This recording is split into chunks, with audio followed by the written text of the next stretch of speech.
여러분 주님의 이름으로 환영합니다. 한 주 동안 참 수고 많으셨죠. 여러분 우리가 다 다른 삶의 모양을 가지고 다른 경험치를 가지고 이 자리에 모였는데 분명한 것은 주님께서 우리를 버티게 하시고 또 설계 하셔서 우리가 이 자리에 있다라는 것입니다. 우리의 삶의 이유가 되시고 또 살아갈 힘이 되시는 주님의 성호를 찬양합니다. 할렐루야. 분명한 사실이 있는데요, 바로 저와 여러분을 이 자리로 인도하신 분이 하나님이라는 것입니다. 여러분이 감동이 돼서 결정하고 나왔던, 아니면 마음이 궁핍해서 기도의 제목을 가지고 나왔던, 아니면 간사님이나 또 목자가 또 겉면에서 나왔던 어떤 모양이 됐던지 간에 여러분 한 분 한 분을 주님께서 특별히 계획하셔서 오늘 이 자리에 불러주셨습니다. 왜요? 주님께서 만나시려고, 주님께서 은혜 주시려고, 말씀하시려고 주님께서 불러주셨다라는 사실입니다. 믿으시죠? 그래서 스바냐 3장 17절은 이렇게 말씀하죠. 그가 너로 말미암아 기쁨을 이기지 못하시며 너를 잠잠히 사랑하시며 너로 말미암아 즐거이 부르며 기뻐하시리라 하리라. 아멘. 주님께서 이 자리 여러분 한 분 한 분 여러분이 너무 좋아서 기쁨을 이기지 못하신대요. 여러분 그런 경험이 있죠? 너무 좋아서 몸서리치는 주님께서 여러분을 너무나 사랑하셔서 그 기쁨을 주체하지 못한다라고 말씀하십니다. 저와 여러분이 어떤 모양으로 살다가 어떤 모습으로 또 어떤 마음으로 왔든지 상관없습니다.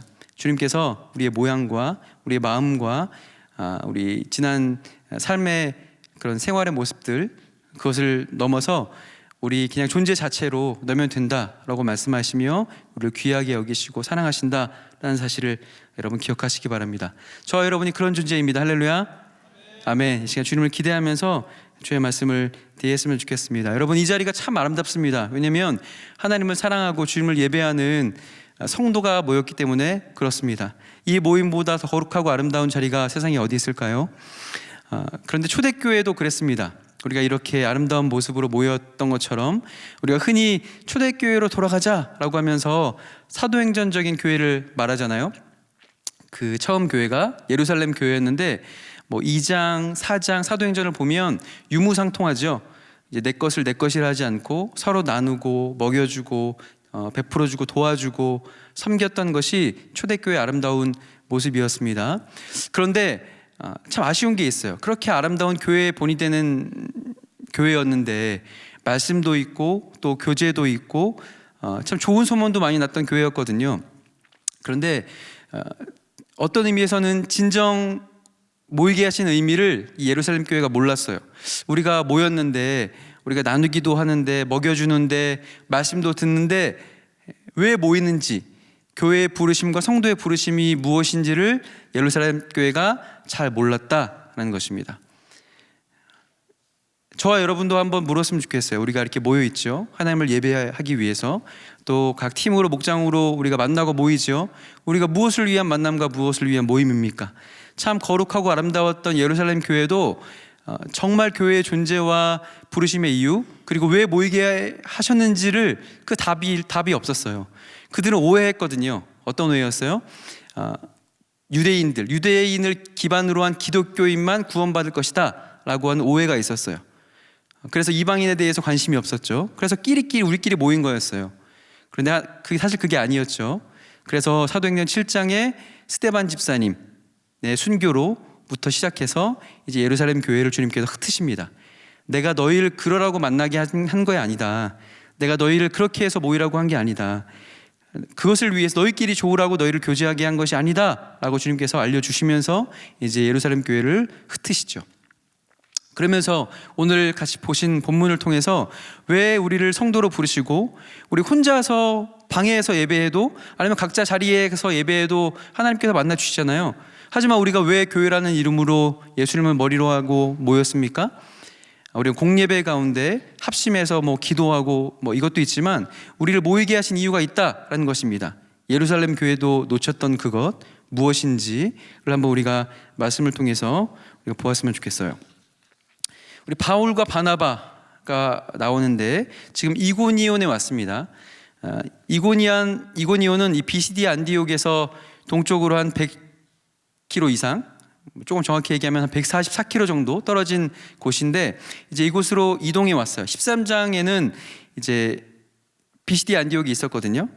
이제 먼 길이죠. 그 당시에 차가 없었는데 교통수단이 용이하지 않을 때에 이곳으로 이동해 왔어요. 이동해 온 이유가 뭐냐면 복음을 증거하다가 이제 핍박을 받게 돼서 이제 계속 그 자리를 지킬 수가 없어서 이제 옮기게 된 거죠. 옮기게 된 이유도 뭐예요? 또 복음을 증거하려고. 이 제자들이 가는 곳마다 소동이 일어났습니다. 왜 소동이 일어났을까요? 1세기는 굉장히 시끄러웠어요. 왜냐하면 바울 때문에 또 제자들 때문에 교회 때문에 굉장히 세상이 시끄럽습니다. 조금 정확히 얘기하자면 복음 때문에 시끄러웠어요. 왜냐하면 그들이 가는 곳마다 그들이 하는 것은 한 가지밖에 없었거든요. 주와 복음을 증거하는 것이었습니다. 그리고 항상 소란이 있었습니다. 사람들이 늘 모였어요. 그리고 회심하는 놀라운 역사가 있었고 또 반대자가 일어나고 사도행전의 모든 역사들을 보세요. 계속 그 이야기 반복이에요. 생명의 역사, 또 반대한 자들이 일어나고 거기 하나님의 놀라운 구원과 은혜의 역사, 피할 길을 내어주시는 그런 스토리가 사도행전 가운데 담겨 있다는 것입니다. 지금 이제 이고니온으로 왔는데 복음을 들은 이고니온의 사람들도 반응이 동일했습니다. 하나님의 놀라운 역사, 은혜의 역사가 있었고 듣는 자들이 있었죠. 그런데 반대로 또 듣지 않는 자들이 막 일어나게 되는 거예요. 어떤 일들이 있었을까요? 다시 한번 우리 질문을 기억하자고요. 왜 우리를 모이게 하셨는가? 왜 성도로 우리를 교회되게 하시고 한몸되게 하셨는가? 조금 더 정확히 말하자면 왜 우리를 교제케 하셨는가? 여러분 팀으로, 목장으로 왜 교제케 하셨는가? 우리는 왜 만나야 되는가? 무엇을 위해서? 우리가 이 질문을 가지고 우리 말씀을 대하기를 소원합니다. 우리 본문 읽어보셨던 14장 1절부터 우리 3절을 다시 한번 읽어볼까요? 한 목소리로 같이 읽겠습니다. 시작. 이고니온에서 두 사도가 함께 유대인의 회당에 들어가 말하니 유대와 헬라의 허다한 무리가 믿더라.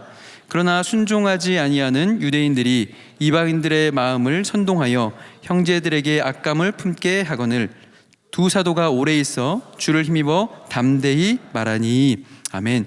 여기서 두 사도라고 표현하는데 이 두 사도는 바울과 바나바를 말합니다. 사도행전 13장 50절을 볼까요? 13장 50절. 이에 유대인들이 경건한 귀 부인들과 그 신의 유력자들을 선동하여 바울과 바나바를 박해하여 그 지역에서 쫓아내니. 이게 이제 비시디아 안디옥, 지금 이고니온에 왔는데 그 앞에 있었던 지역에서 있었던 일이거든요. 여기 보면 이제 이름이 나와 있죠. 바울과 바나바라고 나와 있습니다. 지금 내 이름을 한번 볼까요? 바울과 바나바라고 되어 있는데 사실 13장 초반, 11장부터 13장까지 바울과 바나바, 앞에 또 사울이라고 불렀죠. 이 이름이 사실은 반대로 나와 있습니다. 바나바와 바울, 바나바와 사울 이렇게 나와 있어요. 그런데 지금 우리가 읽었던 13장부터는 이제 이름이 좀 바뀌는 거예요. 바울과 바나바로 바뀌는 거예요. 사실 예수님을 바나바가 먼저 믿었죠. 먼저 믿고 그 리더의 역할을 사역을 주도하는 역할을 바나바가 먼저 한 거예요. 그런데 지금 이제 여러분 보신 13장 초중반 이후부터는 이제 바울과 바나바로 바뀌는 것입니다. 이게 뭐예요? 리더십의 이양이 있었던 거죠. 지금 이제 바뀐 거예요. 그런데 이 바울과 바나바, 초대교회 성도들과 제자들은, 사도들은 별로 그것에 관심이 없었습니다. 누가 먼저 서느냐, 내 자리가 어떻느냐, 내가 뭐 준장이냐, 뭐 리더냐, 목자냐, 이것에 관심이 없었어요. 그들의 사고는 온통 뭐였냐면 어떻게 하면 주와 복음을 증거할 것인가, 여기에 쏠려 있었던 거예요. 주님과 복음이 증거된다면 네가 더 잘 감당할 거면 네가 리더를 해라, 내가 따라가겠다, 내가 서포트하겠다. 언제든지 그것이 바뀔 수 있었던 거죠. 왜냐면 그들은 자리에 관심이 없었기 때문에. 왜냐면 이들은 복음이 증거되는 것에 자기의 전 존재를 걸고 그것에 인생을 걸었기 때문에 관심이 없었다라는 것입니다. 여러분 제자들만 해도 보세요. 예수님 곁에 있었는데 사실은 자리 싸움 하고 있잖아요. 오른쪽에 네가 있을 거냐, 내가 왼쪽에 있을 거냐, 그 싸움 하고 있었다라는 것입니다. 우리도 사실은 많이 그렇죠. 우리가 섬긴다고 또 예배한다고 모이면서도 누가 나를 조금만 알아주지 않으면, 누가 나를 조금만 인정해주지 않으면 내가 그래도 뭔데, 내가 리더인데, 내가 간사인데, 목자인데, 이런 것들이 우리 속에 있지 않습니까? 당연히 그럴 수밖에 없죠. 우리가 연약하니까. 하지만 우리가 사도들을 통해서 우리가 배우기 원하는 것은 하나님께서 교제하도록 불러주셨는데 그 교제의 이유가 복음 증거에 있었다라는 것입니다. 그래서 그들은 누가 먼저 이름이 드러나느냐, 누가 어떤 자리에 있느냐, 그러니까 별로 관심이 없었어요. 별로 중요하지 않았다라는 것입니다. 리더십에 전환이 있었어요. 그리고 그것이 굉장히 자연스러웠습니다. 왜냐하면 복음이 증거되는 곳에 그들의 만남과 교제의 이유가 있었기 때문에 그렇습니다. 초대교회 그리스도인들에게는 뭐 누가 지도자가 되느냐라는 것이 별로 중요한 문제가 아니었어요. 어떻게 복음이 효과적으로 전파되느냐, 그리고 조금 더 어떻게 사역이 더 아름답고 영광스럽게 진행되느냐에 그들의 관심이 있었다라는 것입니다. 사랑하는 여러분, 복음 증거의 사명이 우리의 만남과 교제의 이유이고 교회의 부르심인 것을 믿으시기 바랍니다. 본문도 우리 바울과 바나바가 함께 사역하는 것을 볼 수가 있어요. 같이 묶여 있죠. 그런데 둘만 사역한 것도 아니었어요. 이들을 파송한 주파성 교회가 안디옥 교회였거든요.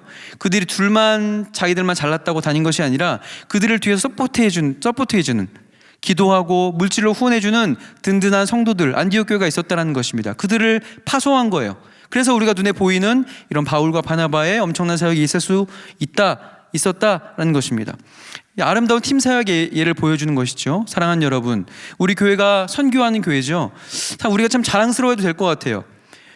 많은 교회가 선교를 이야기하지만 선교라고 하면 단기 선교라는 이름으로 청년부의 일부에 10수명의 인원만 잠깐 다녀오는 것이 교회를 대표해서 다녀오는 것이 한국교회의 현실입니다.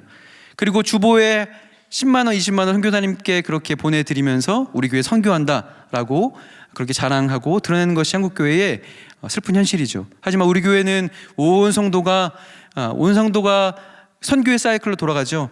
우리가 다 못 가더라도 특세가 곧 이제 6월부터 특세를 시작할 텐데 우리 특세 다 나오실 거죠? 5분 아멘 하셨는데 우리 특세 다 나오실 거죠? 예, 뭐 대기 머시면 온라인으로라도 우리가 특세 가운데 우리가 첫 마음으로 주님을 뜨겁게 만났으면 좋겠습니다. 우리가 특세 3주간 하면 우리가 그 은혜를 가지고 어떤 사명을 감당해요? 선교하는 거잖아요. 이제 첫 선교, 우리 6월 말에 있는 그리스 선교로부터 또 국내 선교, 또 해외 선교가 그렇게 시작이 되죠.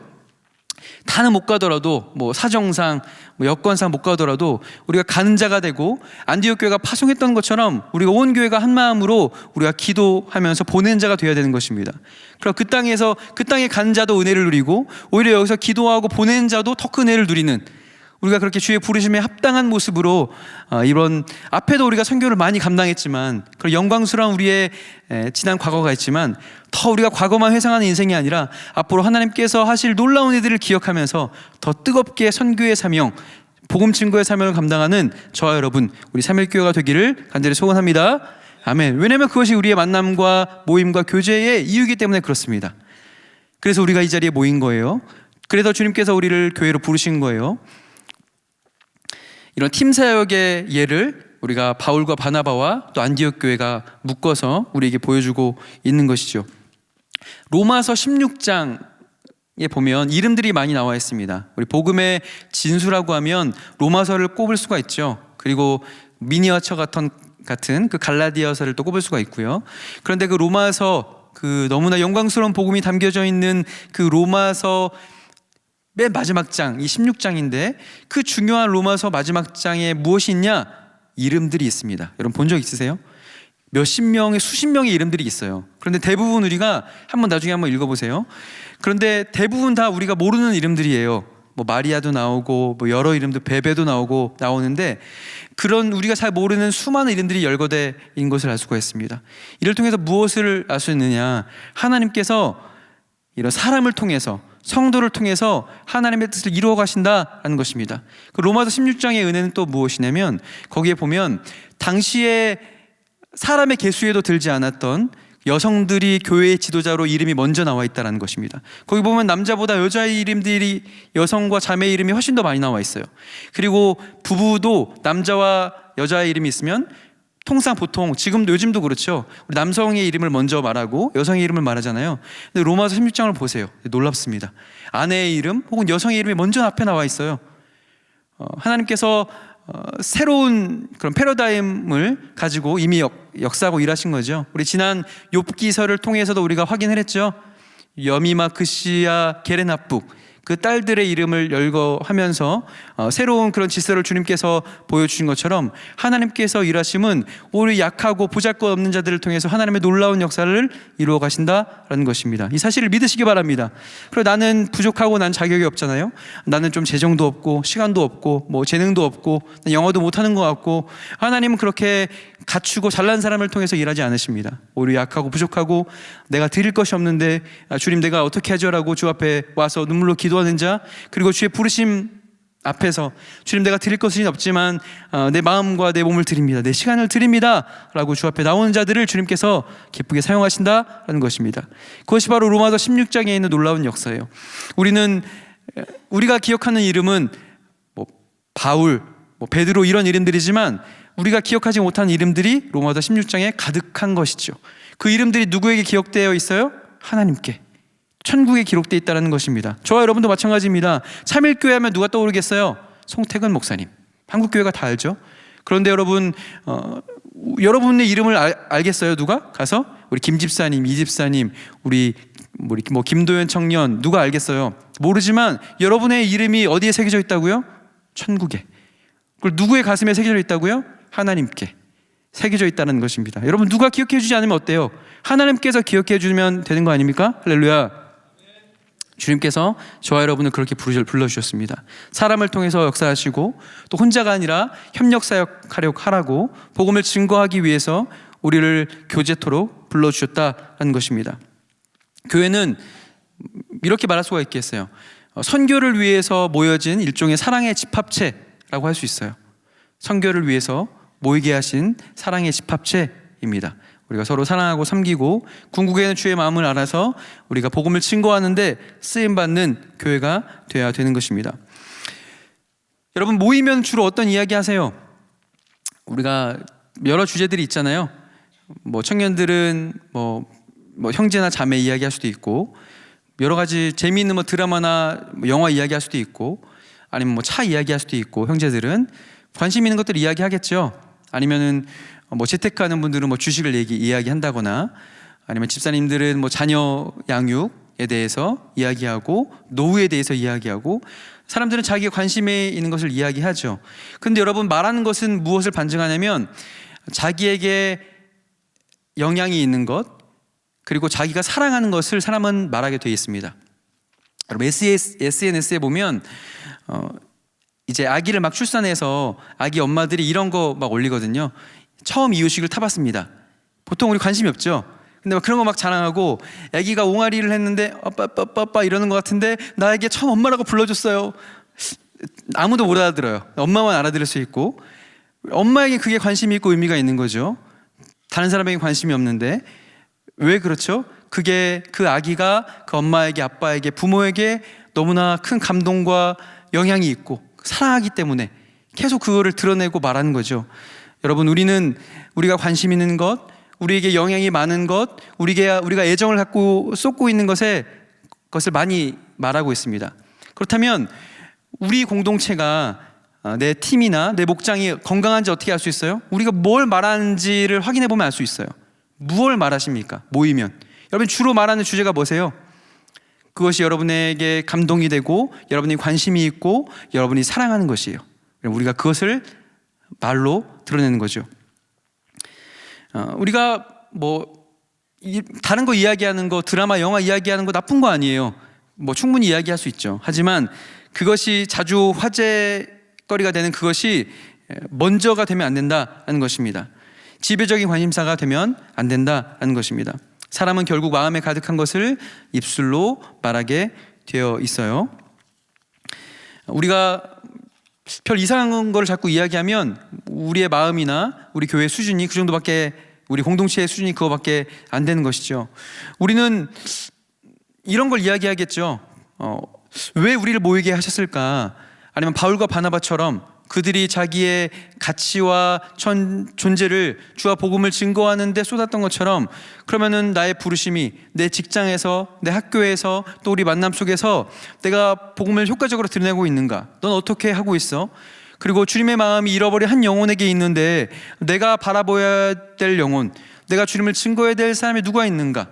거기에 우리의 마음이 있고 그것에 대해서 이야기하는지, 우리가 한번 점검해 보아야 합니다. 사랑하는 여러분, 우리는 모두 십자가의 그 구속의 은혜를 힘입고 하나님의 은혜에 감격하고 감사해서 그 은혜로 이 자리에 모인 분들 맞으시죠? 맞으시죠? 그렇습니다. 우리가 이 불금에 왜 여기 와 있습니까? 지금 다 이 조금만 4km만 가면 홍대 있잖아요. 뭐 홍대 있고 지금 휘황찬란하게 지금 막 뭐 부어라 마시라 놀고 쉬고 늦잠 자고 뭐 놀고 심야영화 보고 가고 있는데 우리 왜 이 자리에 있습니까? 우리 모임의 이유가 뭐예요? 날 사랑하는 주님 때문에. 주님께서 나를 위해서 대신 십자가에 달려 죽으시고 또 희생하신 그 사랑 때문에, 그 감격 때문에 우리가 가장 중요한 시간에 우리의 시간을 들여서 우리 이 자리에 모인 것 아닙니까? 우리가 이 자리에 모이면 무엇을 깨닫게 되죠? 하나님을 예배하면서 감격하고 감사하면서 하나님의 마음을 깨닫게 되는 것입니다. 하나님의 마음이 뭐예요? 한 영혼, 잃어버린 자가 주께로 돌아오는 것, 그것을 깨닫게 되는 거예요. 그럼 내가 주님께서 기뻐하시는 것을 위해서 또 내 인생을 헌신하는 거죠.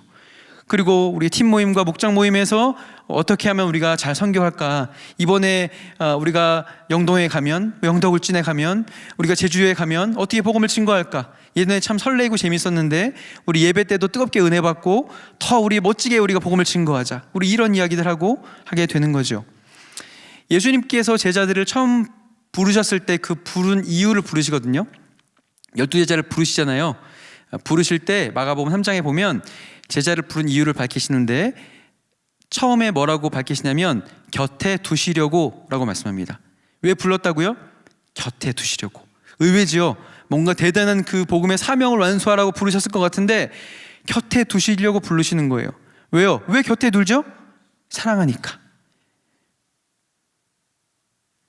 사랑하니까 제자들을 곁에 두고 싶으셨던 거죠.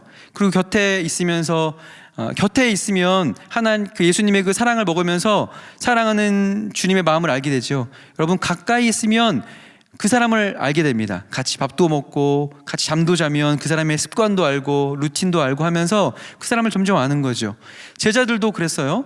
같이 있으면서 예수님께서 무엇에 관심이 있는지, 어디에 뜨거운 마음이 있는지를 점점 알게 된 거죠. 먼저 만나자마자 네가 가라 라고 말씀하지 않으신 거예요.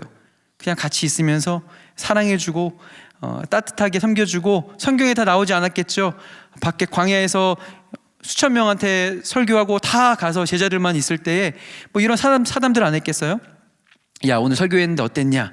예수님 너무 은혜로웠어요. 뭐 저 뒤에 있는 애 너무 시끄러워서 안 들리더라고요. 애들이 막 울었어요. 이런 얘기도 하고 뭐 이런 사담도 많이 했겠죠. 그러면서 점점 주님의 마음을 깨달아 알게 된 것입니다. 저 여러분도 마찬가지입니다. 주님께서 사랑하셔서 저 여러분을 불러주셨습니다. 왜요? 곁에 두시려고. 곁에 있으면 내 사랑하는 주님의 마음을 알 수 있어요. 뭐라고 말씀하지 않아도 아, 주님이 이걸 원하시는구나, 주님의 눈과 마음이 잃어버린 영혼에 있구나 라는 것을 저절로 깨닫게 되는 거죠.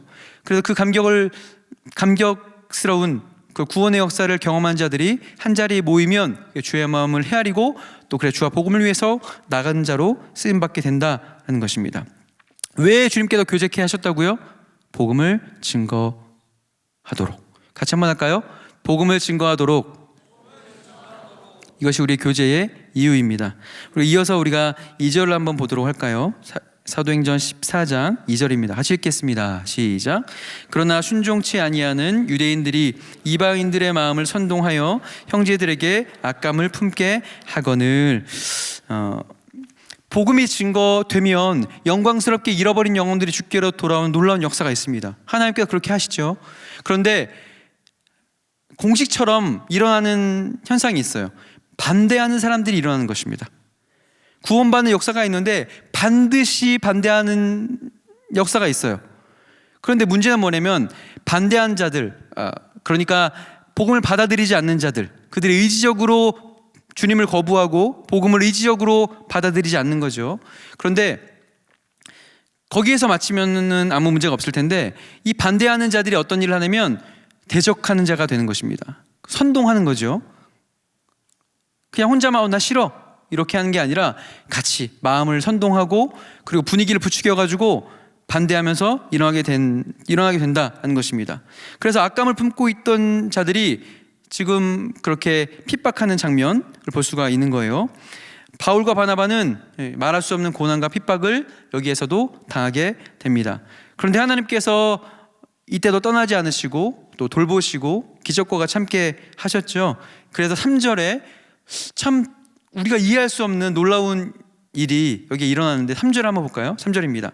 두 사도가 오래 있어 주를 힘입어 담대히 말하니 주께서 그들의 손으로 표적과 기사를 행하게 하여 주사 자기 은혜의 말씀을 증언하시니 아멘. 두 사도가 핍박받고 지금 자리를 옮겼나요? 아니죠. 어떻게 있었대요? 오래 있었대요. 이상하죠? 핍박이 있으면 지금 떠나야 되고 피해야 될 것 같은데 오래 있었대요. 그 근거, 그렇게 오래 있고 버텨낼 수 있는 원동력, 주의 말씀을 증거할 수 있는 힘이 뭐였어요?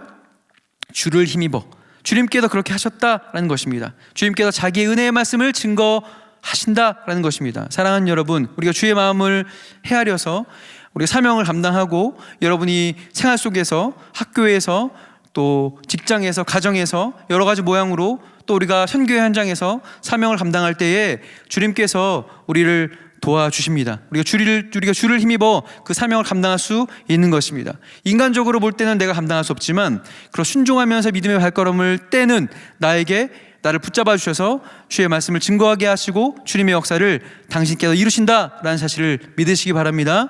나의 열심과 나의 능력치, 나의 말발에 있는 게 아니에요. 주님께서 나를 통해서 그렇게 일하시는 거예요. 왜 은혜입니까? 하나님은 내가 아니어도 사실은 하나님의 뜻을 이룰 수 있는 분이에요. 근데 하나님께서 일하시는 방식은 사람을 통해서 일하시는 거죠. 나를 통해서 일하시는 거예요. 그 영광에 참여하기 원하시는 거예요. 왜 은혜입니까? 내가 아니어도 되는데 굳이 그 영광을 함께 누리려고 그 가운데 하나님께서 하시는 그 은혜의 현장의 역사 가운데 나를 불러주시고 초대해 주시고 사용해 주신다라는 것입니다. 주를 힘입어서 그렇게 사명을 고난 중에도 감당할 수 있었습니다. 더불어서 혼자면 참 외롭고 힘들 거예요. 우리 연약함을 주님께서 아십니다. 그래서 두 사도 같이 있게 하신 거예요. 그 고난 가운데 이 사명을 감당하는데 여러 가지 핍박과 환난과 고난이 있으니까 함께 버텨내라고 그렇게 교제케 하시고 함께 사명을 감당하게 하셨다라는 것입니다. 많은 핍박과 또 환난과 고난과 능력이 있었지만 지금 하나님의 구원의 역사와 이 드라마는 계속되고 있는 것을 볼 수가 있습니다. 그래서 오래 있었다고 말하죠. 고난이 있었음에도 핍박이 있었음에도 그들은 여기에 오랫동안 머물러 있었어요. 오래 있었다라는 것은 두 가지 의미를 내포하고 있어요. 그들이 인내했다라는 거죠. 참았다라는 거예요. 뭘 참았을까요? 상황적으로 참은 거죠. 지금 그 핍박하는 상황에서 그 상황을 버티고 포기하지 않고 참는 것이 필요합니다. 사랑하는 여러분, 여러분이 그리스도인으로 살아낼 때에 여러분을 옥점에는 그런 일들이 있을 거예요. 여러분의 상황 가운데 우리가 인내하고 버텨내고 참아야 될 때가 있습니다. 왜냐하면 우리가 주님과 상관없이 살면 우리 인생이 평안하고 아무 일도 없을 수 있어요. 근데 오히려 우리가 더 그리스도인으로 살고자 할 때, 말씀 따라 순종하고자 할 때 당연하게 일어난 게 뭐라고요? 하나님의 구원의 역사도 있지만 반드시 일어나는 것은 고난과 반대와 핍박이 있다는 것입니다. 여러분이 주와 복음을 위해서 사는데 왜 이렇게 곤란한 일을 당하지? 라고 이렇게 퀘스천이 있을 때가 있잖아요. 그런데 여러분 여기에서 답을 찾으시기 바랍니다. 때때로 내가 주와 복음을 위해서 내가 사명 감당하는데 이게 당연한 거구나. 사도들도 그랬구나. 제자들도 그랬구나. 놀라운 생명과 구원의 역사가 있지만 또 다르게 반대하는 세력들이 나와서 이간질하고 반대하고 핍박하고 능욕하는구나 라는 것을 기억하면서 때때로 그 자리를 버텨낼 필요가 있다라는 것입니다. 사랑하는 여러분, 포기하지 마시기 바랍니다. 그런 여러분을 통해서 주님께서 일하기를 원하십니다. 두 번째, 여기서 보면은 오래 있었다라고 했는데 이것은 관계의 문제인 거죠. 그들이 상황적으로도 오래 버텨냈지만 그들이 관계에 있어서 오래 참은 것입니다. 아예 더러우니까 이 꼴 못 보겠다라고 그냥 털어버리고 딴 데 가면 그만이에요. 그런데 주님의 마음이 그게 아니었다는 것을 지금 이 두 사람은 안 거예요. 그래서 한 영혼이라도 돌아오기 원하시는 그 주의 마음을 헤아리면서 기도하면서 인도하심을 구했겠죠. 그러면 하나님의 마음이 머물기를 원했으니까 성령의 감동으로 그 자리에 있으면서 관계적으로도 인내했다라는 것입니다. 여러분, 우리가 관계를 너무나 쉽게 포기해버립니다. 너만 성질 있어? 라고 하면서 쉽게 이야기해버리고 쉽게 얼굴 붉히고 쉽게 그렇게 말해버립니다. 관계를 그냥 깨버리는 거죠. 크리스찬의 언행과 크리스찬의 행동과 눈빛은 달라야겠죠. 우리가 관계에서도 그렇게 인내하고 오래 참으면서 기다릴 때가 있다라는 것입니다. 사랑하는 여러분, 무엇을 위해서 참는 겁니까? 주님 때문에. 그렇죠? 그리고 복음이 증거되기를 사모하면서 그 때를 기다리면서 우리가 상황적으로 참고 관계에서 우리가 그렇게 기다린다라는 것을 기억하시기 바랍니다. 만약 바울과 바나바가 혼자였다면 이런 것들 오래 기다리고 사명 감당하는 것이 굉장히 어려웠을 거예요. 버티기 어려웠을 것입니다. 함께 있었기 때문에 이 고난 가운데도 버텨낼 힘이, 감당할 힘이 저희들에게 주어졌다라는 것입니다. 전도서 4장 9절은 이렇게 말씀하는데요. 이 말씀을 같이 한번 읽어봤으면 좋겠어요. 읽겠습니다. 시작. 두 사람이 한 사람보다 나음은 그들이 수고함으로 좋은 상을 얻을 것임이라. 혹시 그들이 넘어지면 하나가 그 동물을 붙들어 일으키려니와 홀로 있어 넘어지고 붙들어 일으킬 자가 없는 자에게는 화가 있으리라. 또 두 사람이 함께 누우면 따뜻하거니와 한 사람이면 어찌 따뜻하랴. 한 사람이면 패하겠거니와 두 사람이면 맞설 수 있나니 세 겹줄은 쉽게 끊어지지 아니하느니라. 아멘. 사랑하는 여러분, 그래서 교제케 하셨습니다. 말씀처럼 혼자는 어려우니까 우리 연약함을 아시는 주님께서 우리의 마음을 아시고 우리를 배려하신 거죠. 그래서 우리를 교제케 하시고 우리를 만나게 하신 거예요. 여러분, 이 말씀을 근거로 해서 우리가 보면 내가 같이 만나고 있는 내 팀원들, 내 목장 식구가 얼마나 소중한지를 다시 한번 또 깨달아지지 않습니까? 그 옆에 있는 지체가 내가 살아갈 원동력과 버텨낼 힘이 된다는 것입니다. 그래서 교제케 하셨어요. 이 얼마나 놀라운 은혜요 또 진리입니까? 그런데 오늘날 우리가 교회 만남과 또 공동체 가운데 참 아쉬운 것은 뭐냐면 우리가 이런 소그룹의 만남과 모임들 가운데 인격적인 깊은 말씀을 근거로 한 인격적인 교제가 많이 약해지고 있다는 것입니다. 우리 교제하는 것이, 주 안에서 교제하는 것이 얼마나 소중한지를 우리가 다시 한번 새기고 회복되었으면 좋겠어요. 제가 한 10년도 더 됐는데 예전에 한 지역 교회를 섬긴 적이 있었습니다. 그 교회에서 이제 6년 있으면서 이제 고등부를 섬겼는데 이제 마지막 거기서 마감하고 이제 임지를 사임할 때에 이제 마무리하는 때였어요. 한번 장문의 문자가 왔어요. 장문의 그런 메시지가 왔는데 이제 그 페이퍼로 A4지로 옮기면 꽉 찰 만큼의 그런 긴 내용이었습니다. 그 내용이 이렇게 시작됐어요. 제가 잘 모르는 친구였어요. 아직 교제가 있지 않고 고등학교 1학년 우리 자매 여자아이였는데 그 친구가 이제 메시지를 준 거죠. 그 내용의 요는 이렇게 시작해요. 목사님께서 예배 시간에 제 이름을 불러주셔서 너무나 감사했습니다. 이렇게 시작하는 거예요. 그러면서 이제 자기 이야기를 한 거죠. 제가 사실은 되게 슬럼프에 있었고 또 교회를 떠나려고 했었고 마음이 많이 어려웠는데 참 하나님께서 불러주시는 것 같았고 너무나 감사했습니다 라고 하면서 성령께서, 저는 사실은 기억도 못하는 거였거든요. 이렇게 설교하는 가운데 뭐 예린아 그렇지? 라고 이렇게 물어보고 그냥 넘어간 거예요. 그러면서 이제 설교를 이어갔던 거죠. 그랬는데 이제 그 아이에게는 그 아이의 마음을 헤아리시는 성령께서 감동하신 거죠. 그래서 그게 위로가 되고 힘이 되고 그렇게 됐던 거죠. 그러면서 지금도 이제 소식을 주고 받고 교제권 가운데 있는데 지금은 그 교회의 이제 리더가 되고 거기에 이제 워십팀이 돼서 지금도 아름답게 섬기고 있는 소식을 듣고 있습니다. 여러분, 우리가 교제한다는 것은요 대단한 것이 아닙니다. 어려운 것이 아니라 우리 따뜻한 한마디 그리고 마음을 주어서 섬기는 것, 우리의 사랑의 시선과 마음을 전하는 것, 거기에서 시작하는 것입니다. 우리의 작은 표현이 누군가의 인생을 극적으로 바꿀 수 있는 요소가 된다는 것을 여러분 기억하시기를 바랍니다. 우리가 먼저 연락하는 것, 따뜻하게 인사하는 것, 근황을 물어보는 것은 뭐 간사나 리더나 목자의 전유물이 아닙니다. 우리가 서비스 받으려고 교회에 있는 게 아니잖아요. 내가 우리 목자가 아니면 뭐 우리 간사님이 아니면 우리 진장님이 나한테 뭐 연락 한 번 없고 우리가 그럴 때 있잖아요. 하지만 여러분, 우리가 서비스를 받으러 온 게 아니에요. 그것은 앞서 섬긴 자들의 전유물이 아니라 성도의 모든 성도의 부르심이다라는 것입니다.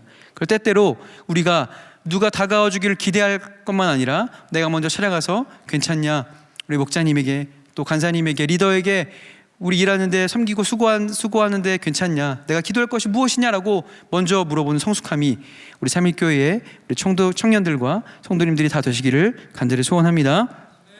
우리가 이렇게 능동적으로 먼저 다가가는 것도 이렇게 참된 교제를 위해서 너무나 필요합니다. 우리 시골에 있던 두 청년이 이제 도시로 상경하게 됐습니다. 이제 신앙생활 하려고 교회를 찾았는데 그 교회를 다니는데 1년 무려 1년이 지나도록 그 교회를 출석하면서 아무도 자기들한테 말을 걸지 안 거는 거예요. 이 청년들이 황당한 거죠. 그래서 이 두 청년이 하루는 이제 결심합니다. 첫 번째 청년이 이렇게 결심했어요. 그래, 이제 이번 주에도 가서도 나한테 말을 걸어주지 않으면 내가 이제 그 교회를 그만 나갈 거야 라고 했어요.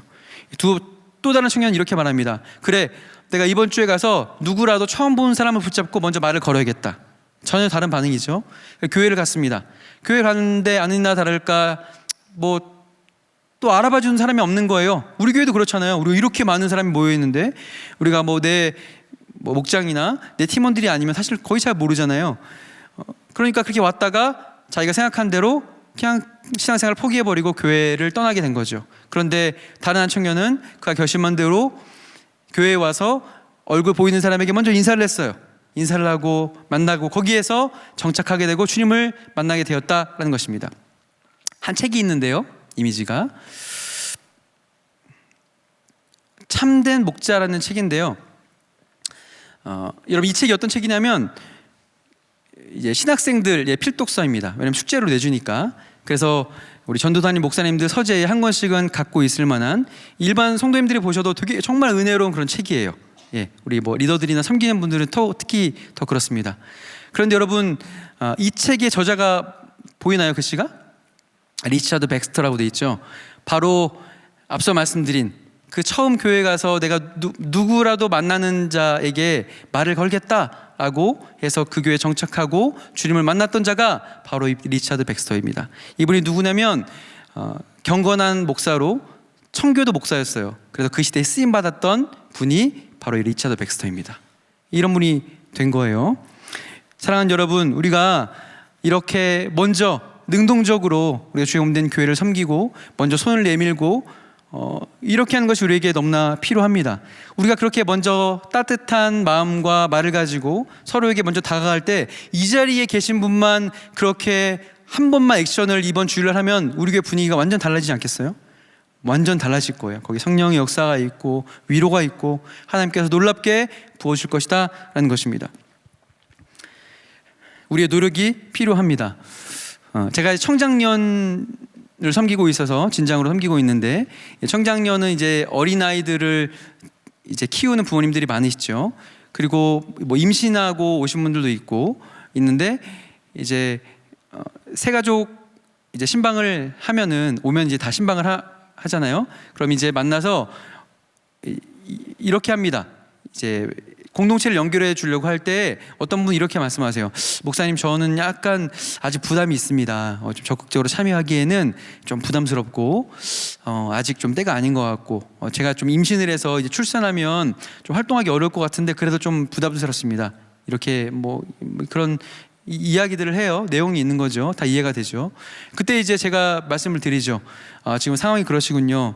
임신 출산을 앞두고 있으시군요. 하지만 지금 보기에 어려운 그 상황들, 지금 공동체가 우리 형제님의, 자매님의, 우리 집사님의, 성도님의 부담이 되는 것이 아니라 오히려 힘이 될 겁니다.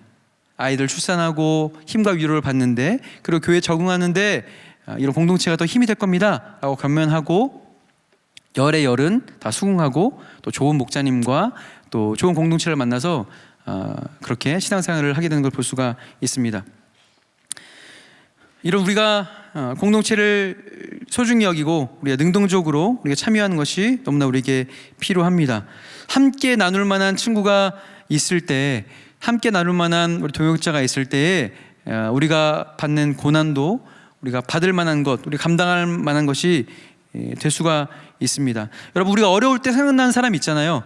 이 사람은 날 위해 정말 기도해 줄 거야.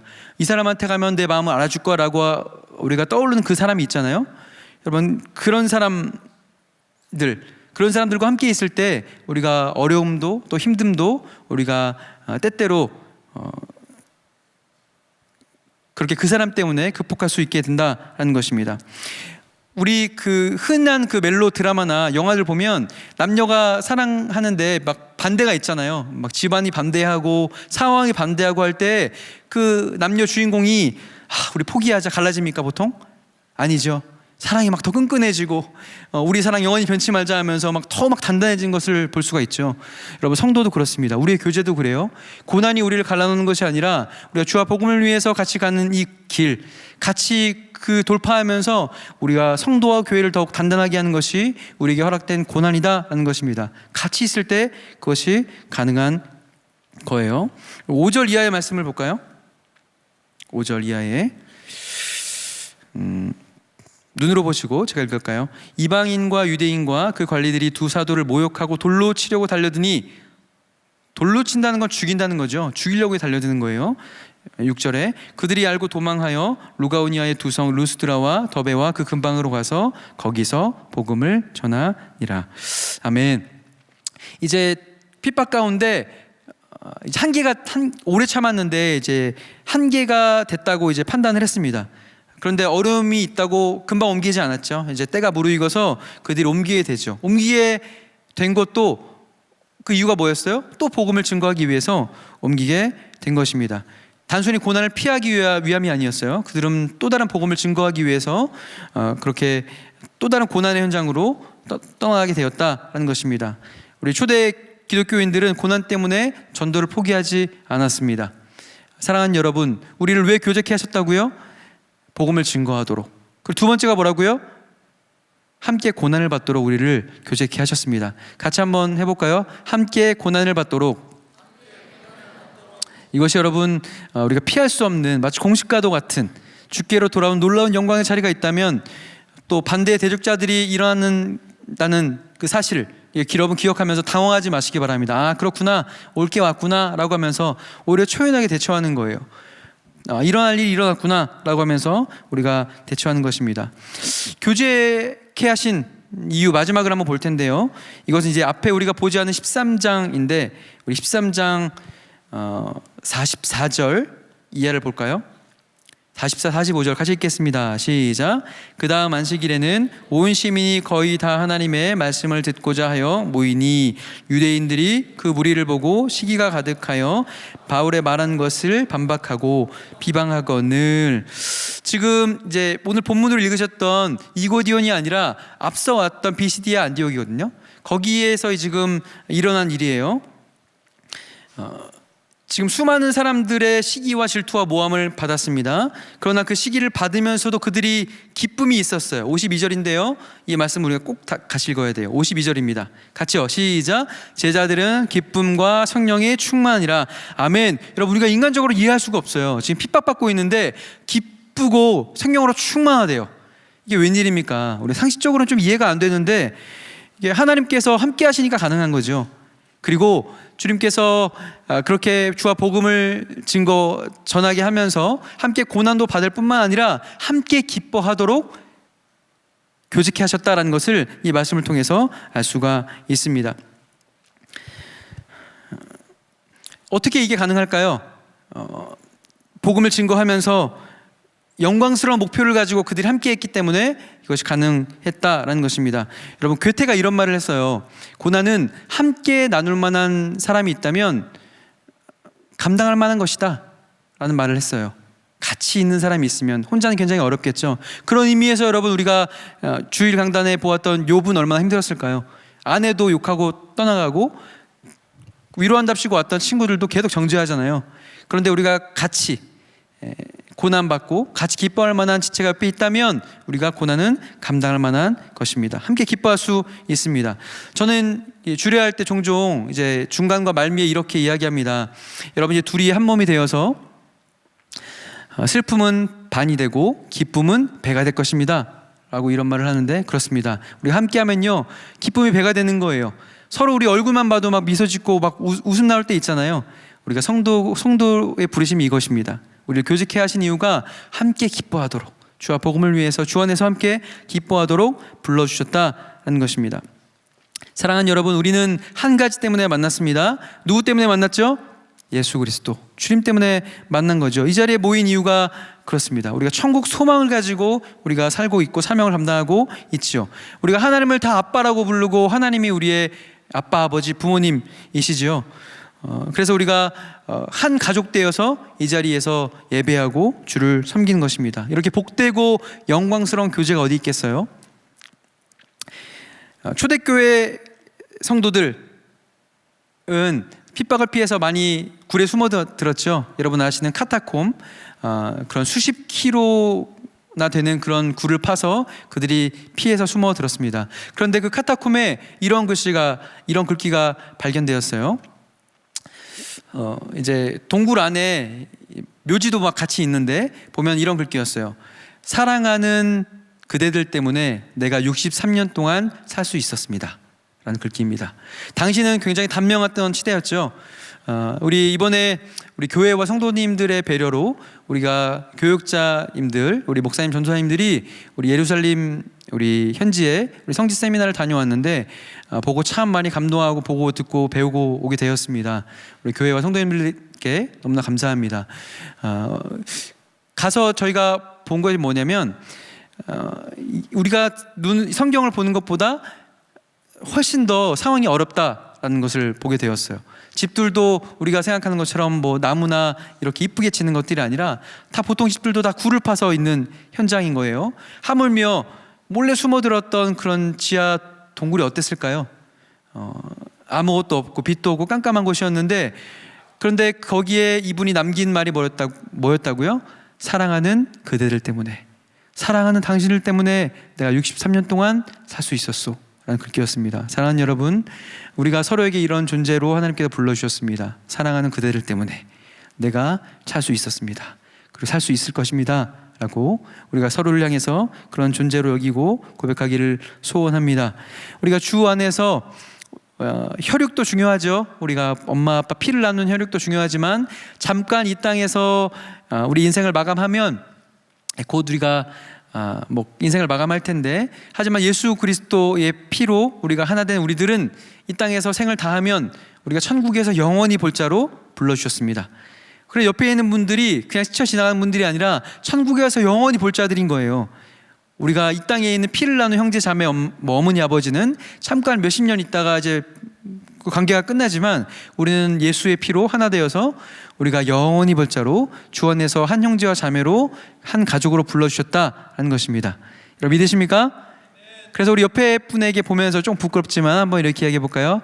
그래, 당신이 소중합니다. 왜 소중해요?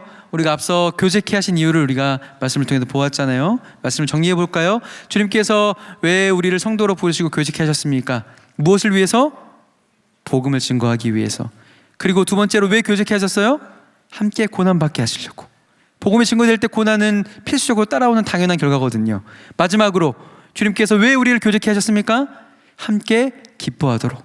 함께 기뻐하는 거예요. 좋은 소식 있으면 함께 나누고, 좋은 거 있으면 함께 나누고, 함께 먹고, 그렇게 같이 하라고 주님께서 불러주신 것입니다. 사랑하는 여러분, 이 우리 부르심의 이유를 기억하면서 우리가 특별히 이제 특세를 앞두고 있고 또 선교를 앞두고 있는데, 늘상 하는 우리가 뭐 늘 해왔던 것 이런 수준이 아니라 하나님께 대한 기대와 소망을 가지고, 특별히 오늘 이 말씀 부여잡고 그 부르심의 소망을 따라서 우리 사명 감당하는 저와 여러분이 다 되기를, 우리 삼일교회가 되기를 예수 그리스도 이름으로 축복해드립니다. 아멘. 우리 찬양하고 기도할까요? 우리는 주의 움직이는 교회, 이 찬양의 고백을 할 때 우리 말씀을 깊이 또 기억하시면서 우리 곡조 있는 기도로 주께 올려드리시고 우리 또 뜨겁게 주님 앞에 기도했으면 좋겠습니다.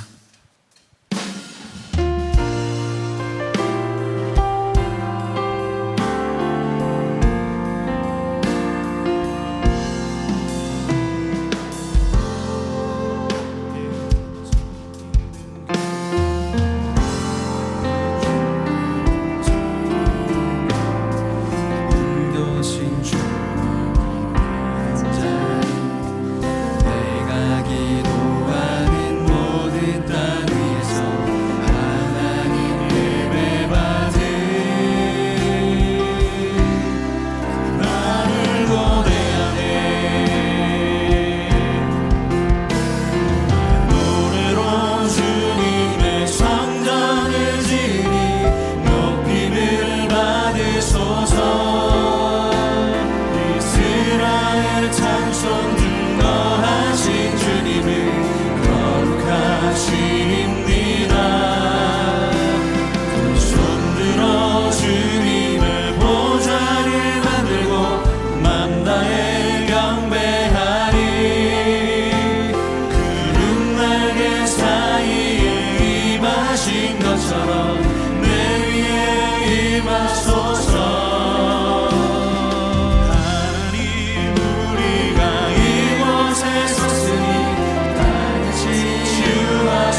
성전을 지으리. 노래로 주님의 성전을 지으리. 높임을 받으소서. 이스라엘 찬송 중거하신 주님의 거룩한 주님. 우리 두 손 들어 찬양합시다. 두 손 들어. 두 손 들어 주님의 보좌를 만들고 만다에 경배하리. 푸른 날개 사이에 임하신 것처럼 내 위에 하나님 우리가 이곳에 왔으니 하나님 우리가 이곳에 섰으니 이 땅을 치유하소서. 하나님 우리가 어디에 있든지 주를 높이 열방들아 주님을 송축할지어다. 할렐루야. 만들어 주님을 송축할지어다. 그 말 아래 입 맞추라. 영원한 통치자 주 예수 그리스도 그는 위대하신 왕. 함께 기도합시다. 시작 기도하실 때에 앞에 준비된 우리 기도의 내용들이 있어요. 보시면서 같이 기도할 때에 먼저 주님 주신 이 말씀을 붙들고 기도하기 원합니다. 아버지 하나님, 내 인생의 주인공을 나로 착각했던 나를 용서해 주시고 또 주와 복음을 외면하여 무명히 건조하게 살았던 모습을 회개합니다. 아버지 하나님, 오늘 말씀처럼 복음을 증거하고 고난받기 위해서 함께 기뻐하기 위해서 부르심을 입은 지체를 소중하게 여기게 하시고 건강한 공동체가 되어서 뜨겁게 사명 감당하는 우리 교회가 될 수 있도록 주장하여 주옵소서. 하나님만 사랑하고 예수님만 사랑하는 나와 가족 우리 교회가 될 수 있도록 은혜 웬일을 더하여 주시옵소서. 주여 한번 무릎 꿇고 간절히 기도하겠습니다. 주여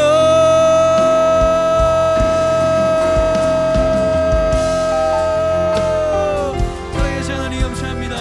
아버지 하나님, 이 시간 아버지 주께 한 사람 한 사람 택하여 불러주셔서 아버지 기도 현장으로 예배의 자리로 아버지 말씀과 기도로 거룩해지며 주님 닮은 자리로 아버지 구별되는 자리로 불러주셔서 감사합니다. 아버지 하나님, 아버지 많은 인생